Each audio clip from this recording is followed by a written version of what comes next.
J'ai eu super peur, j'ai cru que mon appareil photo était foutu, je me suis dit c'est pas vrai, il va falloir que j'en rachète un. Ah non, je vais raconter ma vie juste pendant quelques minutes. Vous savez que mes intros sont toujours super longues. Si jamais vous voulez aller directement aux questions, à la vidéo, je vous mets le nombre de minutes par ici pour avancer parce que là j'ai trop envie de raconter ma vie. C'est la rentrée pour moi dans pile une semaine, c'est-à-dire que là je filme lundi et lundi prochain je serai dans mon IUT. Ça me fait super mal à mon petit cœur fragile de me dire ça. En plus je pensais qu'il me restait 2 semaines et c'est seulement hier que j'ai capté, j'ai fait ah mais en fait il n'y a plus qu'une semaine, comment non. Du coup demain j'ai pris un rendez-vous chez la coiffeuse parce qu'à chaque fois avant la rentrée et avant les partiels j'adore me teindre les cheveux, changer un petit peu de couleur de cheveux et tout. C'est mon petit moment détente, vous voyez. Bon, sauf quand elle te lave les cheveux et que t'es à moitié dénuqué sur le bac, mais bon ça c'est un autre sujet. Mais bref, du coup je veux refaire ma couleur parce qu'en plus je commence à avoir mes racines qui repoussent. Donc c'est pas très beau. Sauf que c'est demain matin à 9h30 et je ne sais toujours pas quelle couleur je vais lui demander. Là ça fait 3-4 jours que je cherche en bombe une couleur à me faire parce que j'ai envie de changer de tête mais en même temps pas trop, j'aime bien cette couleur mais en même temps pas trop, enfin je suis super chiante. Donc bref voilà, ça résume totalement ma personnalité, hein, c'est totalement moi. Je pense que demain matin 9h 30 minutes avant d'aller chez la coiffeuse je ne saurai toujours pas quoi faire, hein, mais juste j'ai une petite annonce à vous faire, j'ai ouvert un deuxième compte Instagram. Alors mon premier compte Instagram je vous le mets ici, si vous n'êtes pas abonné qu'est-ce que vous attendez, enfin je sais pas. Sur mon premier compte Instagram je poste de jolies photos etc avec des petits filtres sympas, des trucs comme ça. Je vous préviens quand j'ai des nouvelles vidéos qui sortent, je vous pose également des questions sur quelle vidéo vous voulez voir et tout. Bref c'est un petit peu mon compte spécial YouTube. Mais j'ai ouvert un deuxième compte qui s'appelle Trop Inspirante. Rien que ça. Et en gros c'est un compte vraiment très grand n'importe quoi. Donc ce compte c'est vraiment une caricature mais totale de tout ce qu'on peut voir sur Instagram, de tous ces excès qu'on peut voir sur Instagram. Autant Insta j'adore parce qu'on voit vraiment des putains de belles photos, des inspirations de dingue, et autant il y a quand même tout un tas de conneries derrière. Mais bon voilà, c'est en gros c'est une petite caricature, c'est pour rigoler, pas se prendre la tête, décomplexer un petit peu sur tout ce qu'on voit. Donc si jamais ça vous intéresse, je vous mets le lien vers ce compte dans la barre d'infos. Donc voilà, n'hésitez pas à aller vous abonner. Je vous attends nombreux.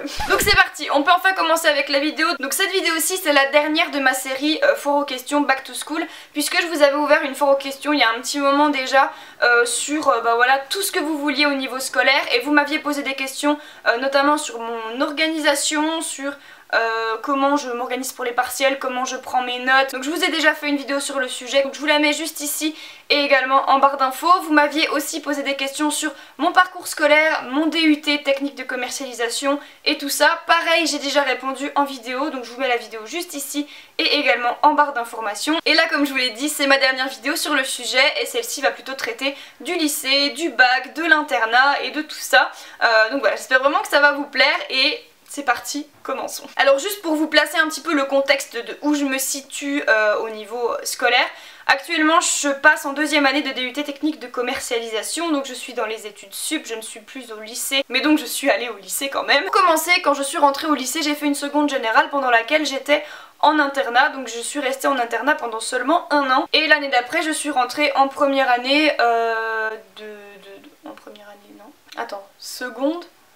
Première, voilà c'est ça. Ensuite je suis rentrée en première économique et sociale option mathématiques. Alors je sais que maintenant il y a eu la réforme pour le bac, mais moi en tout cas j'ai fait un bac économique et social, puisque à l'époque il y avait encore les filières. Alors je m'y connais pas très bien sur le nouveau bac. J'ai essayé de me renseigner un petit peu avant cette vidéo pour pas dire de conneries, mais si jamais il y a des choses que j'oublie et tout, n'hésitez pas à me le dire en commentaire, parce que pour le coup je me suis renseignée un peu, mais bon voilà, ça m'intéresse pas trop puisque je vais pas passer mon bac, c'est déjà fait. Donc si jamais vous avez des trucs à dire par rapport à ça, n'hésitez pas à les dire en commentaire, ça pourra en aider certains, parce que moi pour le coup je suis pas ultra calée sur le sujet, je vous l'avoue. Donc voilà, ça c'est dit, maintenant on peut commencer avec les questions, je les ai toutes répertoriées juste ici, donc c'est parti. Première question, en terminale je vais sûrement aller en internat, alors je voudrais savoir comment toi tu as fait pour te sentir bien là-bas, même si c'est mieux à la maison. PS, j'ai vu ta vidéo sur l'internat. Donc oui, d'ailleurs j'ai posté une vidéo déjà sur l'internat. Cette vidéo concernait plutôt tout ce qui est amis, comment se faire des potes, le fait d'être seul, de se trouver dans un lycée où on est tout seul, etc. Comment s'adapter et tout.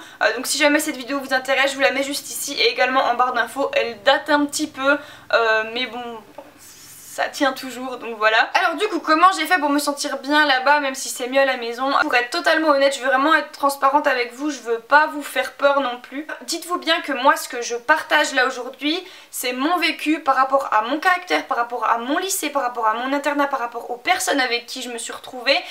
Donc voilà, c'est vraiment propre à mon expérience et c'est pas parce que ça s'est passé de telle manière pour moi ou pour X ou Y personnes que ça va se passer exactement pareil pour vous. Au départ, on était 3 dans la chambre, j'étais avec mes 2 meilleurs potes. Et donc au début de l'année, on était toutes les 3 très bien s'entendre puisqu'on était des copines de longue date. Hein. Et au fur et à mesure, nos relations se sont détériorées. On avait beau être les meilleures copines du monde à la base, se retrouver tout le temps ensemble, voir le caractère de chacune. Alors autant le mien que les autres, hein. Attends, je veux pas dire que j'étais exceptionnelle et les autres étaient des connasses, je veux pas du tout dire ça. Voilà, on vit quand même constamment avec les personnes et c'est assez compliqué, donc c'est un petit peu le principe de la colocation hein, finalement. Moi je sais que j'ai entendu tout un tas d'histoires de colocation, de choses comme ça qui se terminent toujours mal. Pourtant au début t'es les meilleurs potes du monde et au bout d'un moment bah tu vois comment l'autre fonctionne, il y a des trucs qui t'énervent chez la personne, voilà, vous vous saoulez mutuellement et tout, puis à la fin ça se clash, ça part en couille et puis personne se parle. Globalement c'est ce que ça a fait. Au début on était les 3 meilleures copines du monde et à la fin on se détestait, vraiment de la gaminerie pure et dure, mais voilà, ça s'est passé quand même. À la fin j'en avais vraiment marre et le fait d'être tout le temps avec les autres, de ne plus avoir vraiment ton intimité. Moi en plus j'aime bien un peu ma solitude donc c'était pas tout le temps, enfin c'était un peu chiant en fait de jamais être réellement tranquille finalement, c'est quelque chose qui me plaisait pas. À la fin j'en avais vraiment marre. D'ailleurs à la fin, le dernier mois, je n'allais plus à l'internat, je revenais en bus en fait tout simplement. Il n'y a pas grand chose à faire pour le coup, c'est ça passe ou ça casse vraiment hein. Mais après si ça passe pas et que tu n'as pas le choix, que tu es obligé de rester à l'internat, dis-toi que tu en as que pour aller 2 ans, 3 ans maximum. Après tu auras ton appartement donc même si c'est le crous et tout, t'as quand même des petits apparts, t'es pas obligé d'être avec d'autres. Donc voilà, dis-toi que tu en as que pour 2 ans, 2-3 ans à tenir. Donc voilà, c'est pas énorme non plus dans une vie mais bon, y a pas grand chose à faire en fait hein. C'est clairement, ça va dépendre des gens avec qui tu es et ça passe ou ça casse quoi hein. Salut, l'année prochaine je rentre en seconde en internat, j'appréhende un peu. Aurais-tu des conseils pour le lycée et l'internat, surtout sur l'internat? Il n'y a pas beaucoup de vidéos qui traitent sur le sujet. Merci beaucoup. Donc du coup je te conseille d'aller voir ma première vidéo sur l'internat hein, qui est une nouvelle fois dans la barre d'informations. Tu passes en première, d'accord? Donc du coup tu as déjà fait ta seconde. Donc moi pour le coup c'était la seconde qui était un petit peu la plus compliquée. Donc du coup vu que tu l'as déjà passé, c'est pas la peine que je te parle de ça. Des conseils, écoute, je pars du principe que tu fais une première générale et que tu vas aller dans le supérieur après.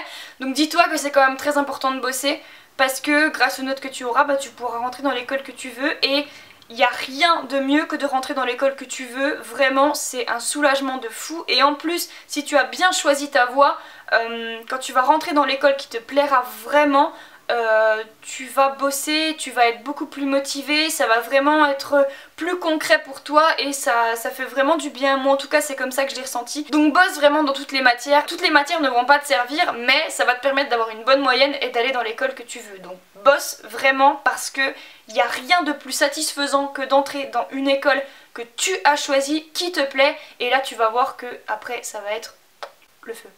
Et donc au niveau des conseils sur l'internat, alors c'est un petit peu large comme question, je vais essayer d'y répondre comme je peux. Je dirais choisis bien les personnes avec qui tu vas te mettre, essaye de prendre des personnes de confiance ou du moins qui t'inspirent confiance, même si on ne connaît jamais véritablement totalement les gens, on est bien d'accord. Si tu aimes manger, emmène-toi des trucs, des collations et tout pour manger. Je sais que nous le soir on mangeait très tôt, vers 18h30 ou un truc comme ça, donc on goûtait pas en fait mais on mangeait directement quoi. Et après du coup, sous peu que ce soit pas bon ou que ça ne te plaise pas, jusqu'à 10h30, 11h le soir, c'est un petit peu compliqué de ne pas avoir faim tout simplement. Parce que ça c'était vraiment un des plus gros problèmes, c'est que souvent j'avais faim en fait parce que bah voilà, on mangeait beaucoup trop tôt à mon goût. Essaye de pas emmener trop de trucs de valeur pour être sûr de ne pas te les faire voler, ou du moins normalement tu auras une armoire avec un cadenas ou un truc comme ça, nous on avait ça en tout cas.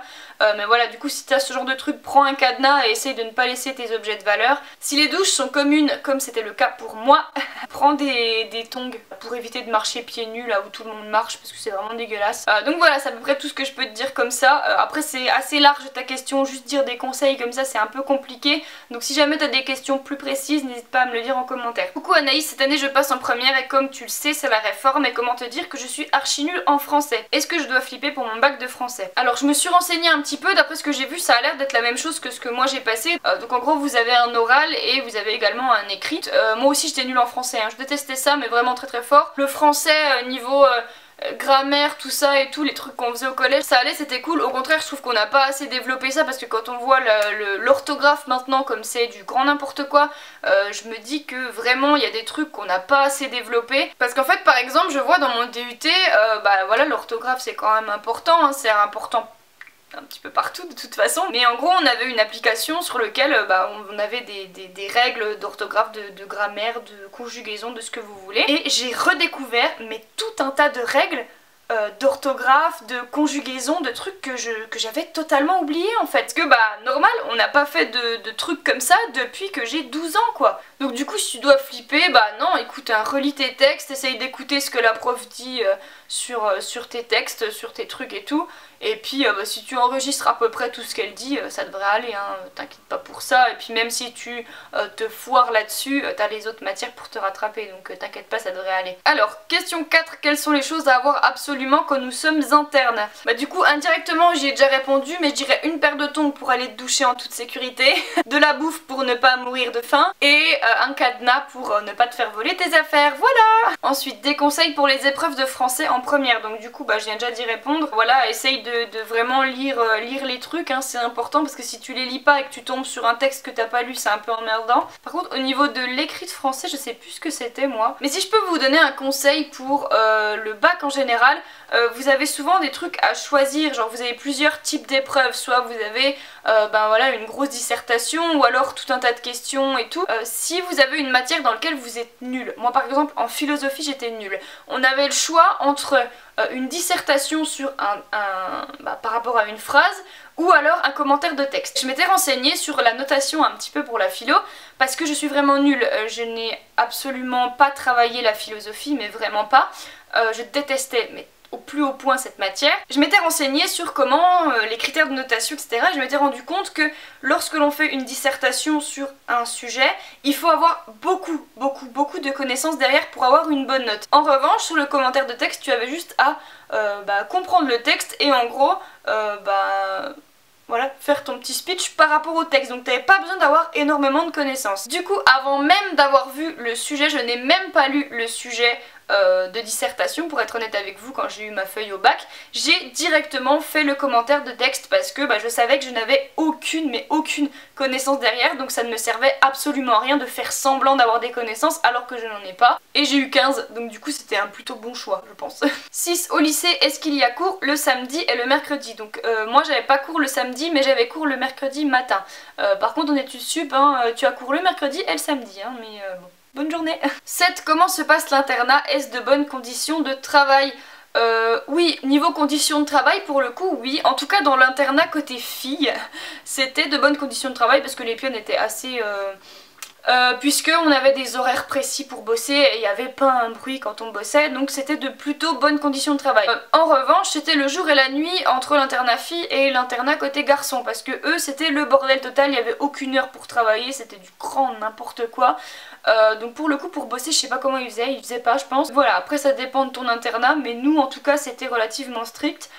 Donc voilà. Question 9, les plus et les moins de l'internat. Alors on va commencer par les moins. Les moins, c'est que tu es toujours avec les gens, donc à force c'est chiant, t'as pas beaucoup d'intimité, tu manges trop tôt, et un de nos autres moins c'est que les toilettes et les douches étaient communes et ça me dérangeait énormément, je déteste ça. Et au niveau des plus, c'est le fait que tu sois un peu pris en charge si t'as un petit peu du mal à bosser etc chez toi et tout.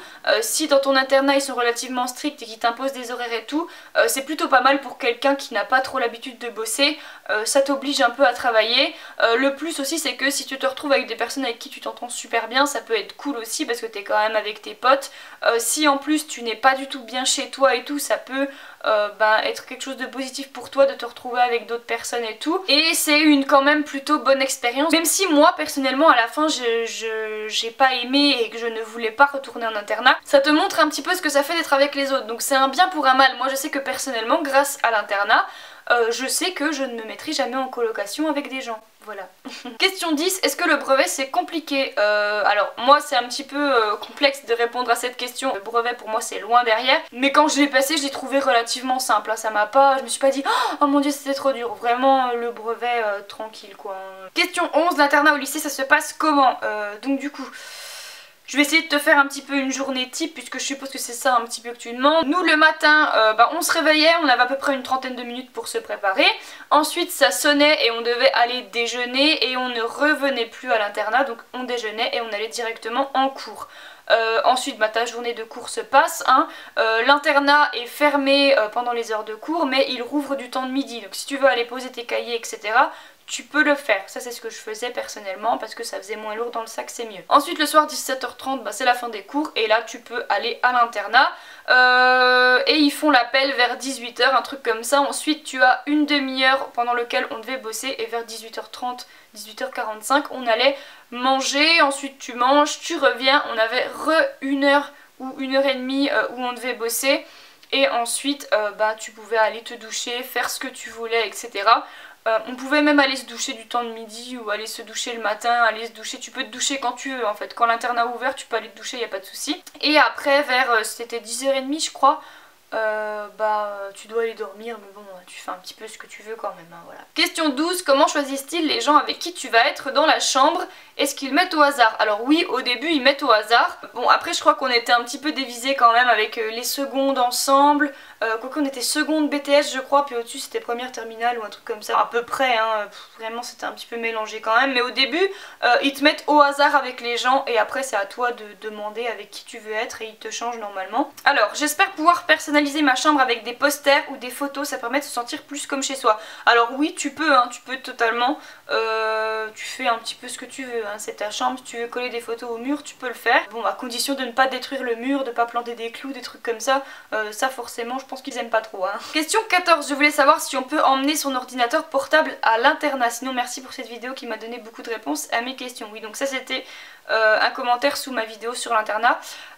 Oui tu peux emmener ton ordinateur portable. Bon normalement tu en as à l'internat, nous on avait des ordinateurs à l'internat, j'y allais jamais hein, très clairement. Mais voilà tu en as normalement, mais tu peux emmener le tien. Le seul truc que je peux te dire c'est fais-y très attention parce que n'oublie pas que tu es avec tout un tas de personnes. Peut-être que ceux avec qui tu vas être dans la chambre tu vas les connaître mais ceux des chambres à côté tu ne les connais pas forcément. C'est assez facile de rentrer et de voler des trucs.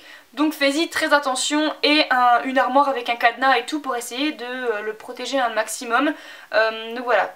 Tu peux en emmener un je pense, nous on pouvait. Perso moi j'aurais jamais emmené un ordi portable, j'aurais eu trop peur, mais voilà. Est-ce que tu pourrais faire une vidéo pour savoir que mettre dans nos valises? Merci d'avance.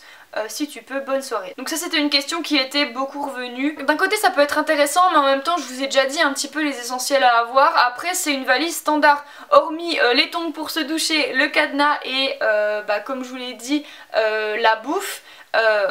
Dans ta valise c'est une valise normale à part que tu as normalement un oreiller, une couette etc. Sinon après tu emmènes des fringues et tes produits de beauté, tes gels douche et compagnie, serviettes de douche, gants de toilette ou je ne sais pas trop quoi, brosse à dents tout ça. Tu emmènes le strict nécessaire pour pouvoir t'habiller, te doucher, te laver le visage et compagnie hein. Sinon puis forcément un pyjama et tout.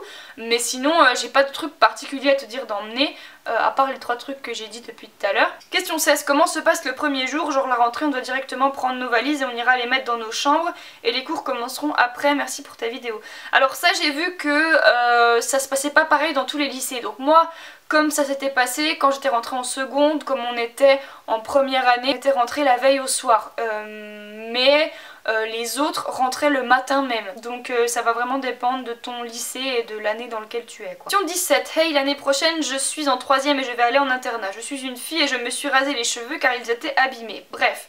Et j'ai peur qu'on me juge sur ça. En étant honnête avec toi, je peux pas te dire qu'on ne jugera pas. À partir du moment où tu fais quelque chose de différent, que tu as quelque chose de différent des autres, de toute façon ils te jugent. Je te le dis parce que en gros c'est un petit peu ce qui est arrivé moi avec ma chaîne YouTube. Une chaîne YouTube de toute façon hein, c'est toujours le truc, c'est pas normal, c'est un petit peu... Tout le monde regarde des vidéos sur YouTube mais si toi t'en fais, t'es bizarre. Alors après, tous les jugements ne sont pas forcément négatifs, hein. On juge tout le monde, je pense que même toi, tu juges aussi d'autres personnes, ça on le fait tous, hein. Donc n'aie vraiment absolument pas peur de ça, et au contraire, n'hésite pas à parler de ça en fait avec les autres, parce que je sais que moi perso, j'ai jamais eu de critiques vraiment en face, ou alors si t'as 2-3 connards comme ça qui jugent un peu par derrière, ah, c'est bizarre, elle fait ça, mais au final, si toi tu rigoles toi-même de ça, si toi tu as une certaine autodérision sur la chose que tu as de différente par rapport aux autres. Je sais que moi j'hésite pas à me tacler par rapport à ma chaîne YouTube parce que j'en ai rien à faire, j'assume totalement. Donc il vaut mieux que tu en parles plutôt que de dire aux autres oh là là mais on va me critiquer par rapport... Ne le dis pas, surtout ne le dis pas parce que les autres vont s'en servir contre toi après pour te tacler. Juste assume-le jusqu'au bout, n'hésite pas même à en rigoler et les autres ne sauront plus quoi dire. J'ai plus de batterie, faut que je me dépêche. Donc voilà tout le monde, j'espère que cette vidéo vous aura plu, vous aura aidé un minimum. N'hésitez pas si vous avez d'autres questions à me les poster en commentaire. Une nouvelle fois j'ai répertorié toutes les vidéos dont je vous ai parlé en barre d'infos sur mon organisation, sur les études sup, sur le lycée, sur l'internat, sur tout ça, tout est en barre d'infos. Et sachez également que j'ai fait plusieurs playlists destinées spécialement aux cours sur ma chaîne. Donc si vous allez sur ma chaîne, vous allez tomber sur plein de playlists pour avoir des vidéos spéciales sur l'internat, des vidéos spéciales sur le lycée, des vidéos spéciales sur les organisations, sur également les Getting Ready. Donc voilà. Sachez que sur ma chaîne j'ai fait vraiment tout un tas de playlists concernant la période back to school, donc voilà, n'hésitez pas à aller checker tout ça. En attendant je vous fais d'énormes bisous et je vous dis à très vite pour une prochaine vidéo.